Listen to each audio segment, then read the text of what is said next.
What's going on, everybody? Welcome back out to the Cleveland Pulse YouTube channel. Before I get into this one, make sure that you subscribe, hit that thumbs up button, really helps the algorithm. It puts this video out to a lot of people in the YouTube universe. And this is going to be a video that I know a lot of you guys might think it's different, but I think this is a video that a lot of people will be interested in.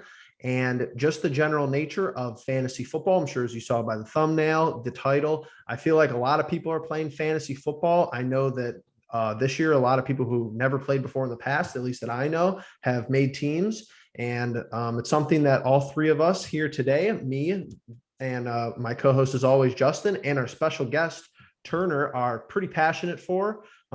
We talk about it, with inside conversations with each other, me and Justin and me and Turner. But before we get started in this one, I'm going to go over to Justin. How are you doing today, buddy? Doing good. It's good to have another guest on the show, especially for a little fun episode. I like that this is a kind of like one of our more informal kind of episodes that we're going to be doing. Yeah, and it's going to be Browns associated to start, but then there'll be a little bit at the end that you should stick around for if you're just a general enjoyer of fantasy football. And our special guest today, which we've been trying to have more and more people on the channel just to get the awareness out, just to get people involved and hear other opinions, is our buddy Turner. Turner, how's it going? And how many fantasy teams do you have? Technically, or just what I've been telling everybody? Let's go. How many are you going to try for? I think like 20. Oh my God. I tell people like 12, 15. Literally on paper, like 20 though, not even capping. Wow. Justin, multiple times this kid texts me, he'll just text me, he'll be like, yo, and it'll just be a Yahoo link. And I'm like, I'm not joining that because I have 4 teams or 5 teams myself. And this is the most I've ever done. Usually I keep it to like 2 max, but this year I've been going crazy. I've never gone above 3. I could never do anything more than 3 because I don't, how do you root for certain players? Like, right. You gotta be constantly in like a battle of like, I have to have this player do bad. I have to have this player do good. Listen, I was in like 8 leagues last year. That was the most that I've ever been in. And then I upped it this year.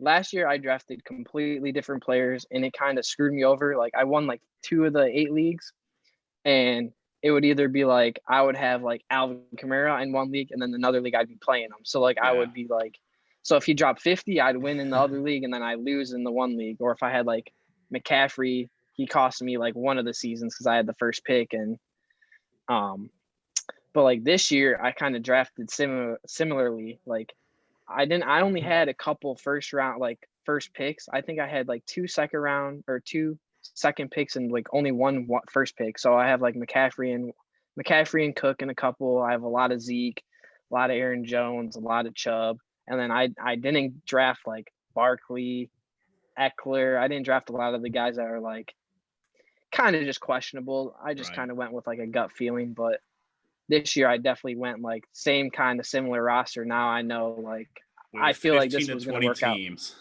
Yeah. But like but I was drafting all the way in like June. When was I drafting? Early, way too early. Way early. I mean, yes and no. Like I saw right at training camp. I saw a lot of positives that like now are like paying off, and a lot of negatives obviously with like Dobbins tearing his ACL. But like I didn't have a lot of Dobbins, so like I wasn't too upset. But it's definitely interesting. Drafting early is definitely interesting because you could have people get injured, but there's almost this fantasy football, like you feel like you're missing the boat, and between Twitter and social media and PFF and Andrew Berry, who am I thinking of? So the analysts over at ESPN, how they put out their little things. I feel like people creep up like the draft board just because you hear their name. So if you get someone in the 3rd round, 5 weeks before the season starts and he's going in the 2nd round, then you look like a genius. But what I think is interesting too is that most of my teams are the same too. Like I have the similar core of guys on like, or even one guy on every team. And what we're going to be talking about today are Browns players. And I have 4 or 5 teams. I have 2 Browns players, Donovan Peoples-Jones stashed on my bench on 2 or 3 teams, and Chase McLaughlin is my starting kicker for the one league. That's it. Did you have the opportunity to draft others? Yeah, I had a couple that's what I want to start off with. I want to start off with our running back, our extended running back, Nicholas Jamal Chubb, because I had a couple opportunities to draft them, and I know Turner's very passionate I'm about Chubb this. heavy this year. Yeah, he loves Nick Chubb. I don't think Nick Chubb Don't care about Hunt. is good enough for the first round. Wow. I don't think Nick Chubb is good enough for the first round. Turner Hunt's gonna changed my mind. Hunt's gonna be good.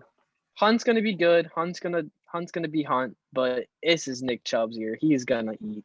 He's gonna if he gets 20 touches a game, we're winning that game. I wanna see a stat. I don't know if one of you guys have it on hand. How many touches last year did Nick Chubb get? Over 20, like over 20 touches a game, then we won. Like if he's getting over 20, we're winning that game. Anything under, it's probably going to be close or he's just resting and Hunt's getting action. But Chubb, I think the last 7 games he played, like after he came back from injury, he had a touchdown or 1 or 2 touchdowns every game. And he's still like, he was putting up like 15 to 20 fantasy points like consistently. And Hunt, like he had his games where he popped off for like 20, 22 points, but he had a lot of single digit games too. And that's been my main argument. Even when Hunt's been like, or Chubb's been around when fully healthy, Hunt's still like, it's just, I think this is Chubb's show. It's pretty touchdown dependent, but I know what you were saying because the games Nick Chubb missed last year, the offense was down. That's for sure. And Kevin Stefanski knows that it's a running first for the most part, especially if you're looking at our wins.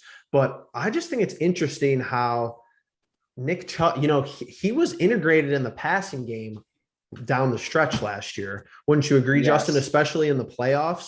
But I feel like Kareem Hunt has your opportunity to catch your passing touchdowns, but unless you could get him super in the later rounds, like round 8 or round 9, which is a stretch. He's usually, sometimes he's gone by then, but it's almost like Kareem has more opportunity to catch the ball, but I think Chubb is way more touchdown heavy compared to Kareem. Yeah, so I actually drafted Kareem. So I was a little hesitant when Turner kind of gave me like the emotion of he's a little bit higher on Chubb than Hunt, which is fair. Obviously, Chubb's going to get the majority of the carries, obviously. But you're right. Passing wise, it's almost now to the point with our offense that they kind of they don't even like make it known that there's a difference between Kareem and Nick in terms of like who's a third down back, because I think they just do it by series now. I think they'll let Nick Chubb run for a couple series or like 5 or 6 plays in a row and then bring in Hunt. But with Kareem, it's more likely that they'll flex him into the slot or even out wide to go up against linebackers and such. And so I got him in a 12-man league in the 5th round. Okay. So I feel like that's a quality spot. He's technically my running back 2. I think he was I'm pretty sure he's my running back 2 in that league. Aaron Jones is my running back 1, but yeah, I just think that his upside with this offense, and especially going into this year, I think it'll continue to increase just with his touches that he gets in the PPR stat. Well, if you're really betting on the Browns, and this is what's cool about us being Browns fans, because how good this offense should be this year. I think that Chubb and Hunt, if you're going to draft Chubb and you try to prioritize getting Kareem as a halfway handcuff, but it's almost to the point where if you think we're playing a bad defense, you could probably get away with playing both of them. It sounds weird and counterproductive, but you could probably play Nick Chubb in your running back spot and play Kareem Hunt in your flex spot when we're playing the Texans, when we're playing Detroit. There's a couple games on the schedule where we're facing bad defenses and they could probably both score a touchdown, which is pretty cool. That's what I was thinking. That's what I was thinking. Like in my drafts, whenever I had Chubb, I didn't draft Hunt as a handcuff. Mm-hmm. I did last year in a couple, and it obviously worked out because Hunt just filled in. But I was actually like starting both like all year. They're going to guarantee you probably 30, 35 points. Like one's going to get 20 points no matter what. Like right. Chubb or Hunt's going to score at least 1 or 2 touchdowns a game. Now, like if they factor in, they both score, like then you're getting like 40 points, 50 points, which like if you had like a Zeke and Aaron Jones together, like one may only get 10 points and the other might get 20. Like it's the same thing. And you're just waiting like a couple rounds later for Hunt. I did think about doing that, but I was like, nah, I can't. I'm not going to. If Hunt was available, I did get him in one league because he fell way, way low. and I was like, I'll just take him as a late round flyer for me and pop him in just in case Chubb ever gets hurt. But I got a stat for you guys. All right. Chubb had 190 rushing attempts. Mm-hmm. He rushed for 1,067 yards and 12 touchdowns. He had 18 targets and 16 catches. Hunt had 198 attempts, only 841 yards and 6 touchdowns. So he had eight more rushes than Chubb and way less yards and way less touchdowns. But he had 51 targets for 38 catches, which is obviously, like, if you're PPR, that's why they were so close in value. Like when Chubb I think was 9th running back and Hunt was 10th running back last year. But comparing that to Zeke last year, Zeke had 244 attempts on 979 yards. And then he also had 71 targets for 52 catches. I think that's like way undervalued, like Zeke, but we'll get to that later. Mm-hmm. But yeah, I think Chubb just has that breakout potential where he can just take one to the house on a 40-yard scamper, like just break one off. I don't think Hunt really has that speed anymore as he did with the Chiefs. That's why I'm all for Chubb. Chubb can just break one or two off. Like even when he was a rookie, and when we had Carlos Hyde, I was telling Jeff about Chubb. I was like, man, this guy's going to be a beast. He had like 3 carries for like 150 yards, 2 touchdowns. And like no one even knew who he was. And now everyone's like, oh crap. Now, and then they have the tandem 1A, and 1A, 1B. But I think Chubb's eating this year. I think he's going to be a top 5, top 6 running back if you can get him in the first round. And if you got a later pick like 7th, 8th, 9th, 10th, he's there. Snag him every time. Yeah, he's that third running back out of that Georgia class. Obviously, you had Sony Michel moving, prior to the season, and Todd Gurley, who's fallen off the face of the earth. But I think we know that he could be the rushing leader in the league, even with Kareem back there. Justin, exactly. You were going to say something? I was just going to say, like, just to Turner's point, he's talking about Chubb ripping off like 80-yarders. And the man is kind of a selfless player. And, on a day when you need an 80-yard run and a touchdown, he might run that thing out of bounds at the 1-yard line and kind of screw you out of some points there. That's true. Did he do that to you last year? I remember he did that. Yep. Yeah. I had him in one of my leagues last year, and it was was it the Eagles game or the Texans game?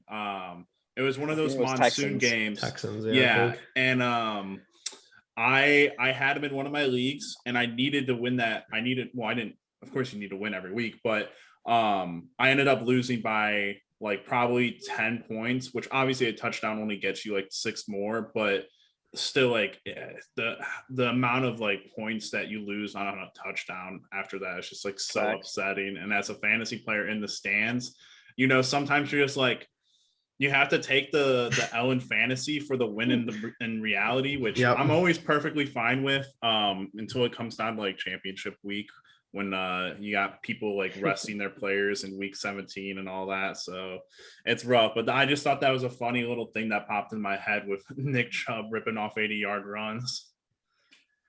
I think it's a good do it this year. I think we have high hopes for both of the backs, but I think what's more interesting, where Nick Chubb, first rounder, second rounder, you're not going to blame someone for doing that.